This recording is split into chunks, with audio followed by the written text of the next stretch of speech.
Having a state, sovereignty, and an army, says Rav Kook, shifts and changes the way we view Jewish holiness. You see, for 2,000 years, we had a particular view during exile and statelessness, what a holy person looks like, somebody pious, perhaps a little bit ascetic, a little bit removed from a lot of the machinations of total societal life in order for personal, intense piety. In the time of having a state and being part of a people in a land, it's very, very different. He says, have a look how throughout Jewish history and throughout Tanakh, the people of piety and righteousness, who were the champions and warriors of justice, who fought for justice in society, not only personal piety, but communal national justice. Abraham Avinu wasn't only the most righteous person that there was and the best of people and a person with unbelievable sensitivity to his fellow person. He was also the person who was the warrior for justice, knowing that his errant nephew had been taken captive. He did everything he could, sacrificed everything in order to be able to bring back Lot and the captives. He was a champion of justice. Moshe Rabbeinu begins his career by the one who sees that his people are being oppressed. He sees somebody being killed, a Jew by an Egyptian taskmaster, unfairly, oppressively, unjust. He goes and he fights for justice. The same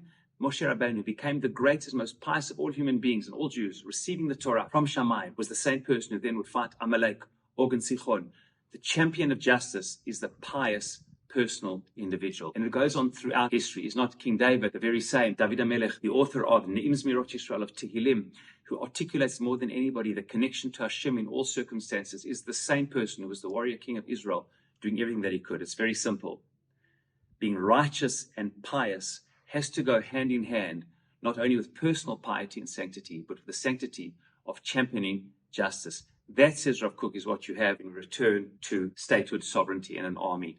We didn't know about that for many years because we had so many years, unfortunately, of exile and statelessness, and therefore piety became more of the personal, intense type, and not only the type of societal championing for justice which go together. The Chashmona'im were exactly the same. The reason why the Chashmona'im are well known today and that we light the Chanukah candles is because one man, Matityahu, and his 5 sons brought the holiness, the sanctity of the Kohanim and the closeness to God from the beit midrash to the battlefield. It wasn't something that any sensitive person or Jew wants to be involved in battle. None of us want to fight and have to, God forbid, kill and defend ourselves. But what can we do?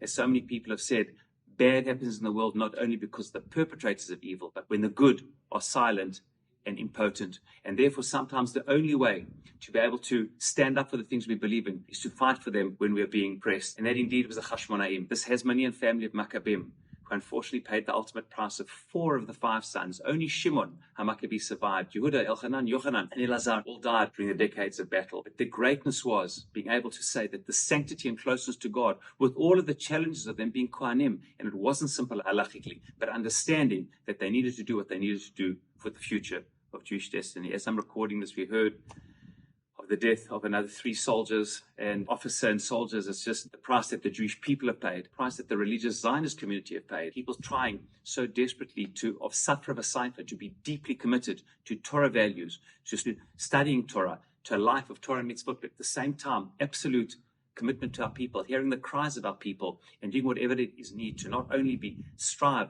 and aspire for personal piety, intensity, and scholarship, but also for justice, for championing justice, for hearing the cries of our people, to being in it together and doing everything that we can.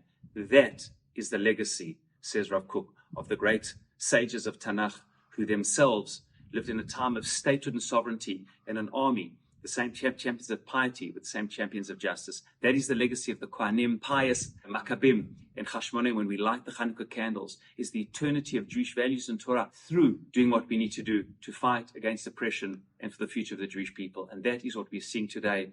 Boy, oh boy, what a generation, all of us together with all of the challenges. And we hope these are the last to fall. We hope and pray as we light the Chanukah candles, it should only be light in the darkness without the pain and difficulty of the darkness, but as a commitment and conviction to know that we take personal piety, personal righteousness and sanctity and combine it with communal sanctity, and that is championing justice, fighting against oppression, fighting for the future of the Jewish people and the future of the values that the Jewish people bring to the story of human destiny. Chag Urim Sameach, Chanukah Sameach.